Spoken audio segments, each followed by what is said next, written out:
جیسے محمد حنفیہ چچا ہیں، چوتھے امام بھتیجے ہیں، اور دونوں بالکل، اب امام کے بارے میں تو یہ لفظ کہنا ہی توہین۔ پھر یہ جو جھگڑا ہوا اور اتنا کہ پبلک میں ڈسپیوٹ کیا، حجر اسود کے سامنے دونوں نے 2 رکعت نماز پڑھی۔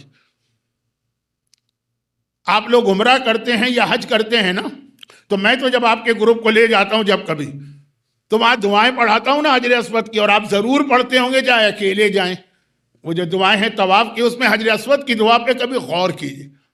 آپ کو پتا ہے کہ وہاں پہ تو اتنا ٹائم ہوتا نہیں۔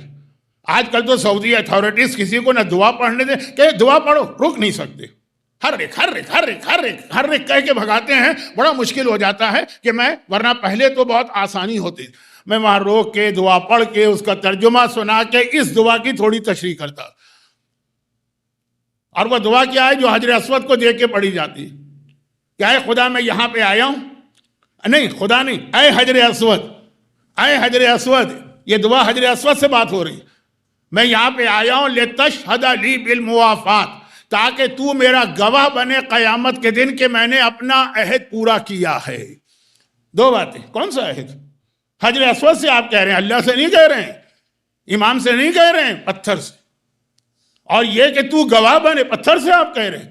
وہ جو روایت پھر آتی ہے کہ حجر اسود اصل میں ایک فرشتہ تھا، جب خدا نے ہماری روحیں پیدا کی اور ہم سے یہ سوال کیا الستو بربکم، کیا میں تمہارا رب نہیں ہوں، جنہوں نے گواہی دی کہ اے اللہ تو میرا رب ہے، ان کی گواہی اللہ نے اس فرشتے کے حوالے کی ہے۔ اور یہ فرشتہ جو ہے مکے کے خانہ کعبہ کے اہم کارنر پر بیٹھا ہوا ہے۔ جب حجر اسود گواہ بنتا تو جا کے اس وقت، پہلے تو محمد حنفیہ نے 2 رکعت نماز پڑھی، کہا اے حجر اسود کیا تو گواہی دے رہا کہ میں امام؟ خاموش رہا۔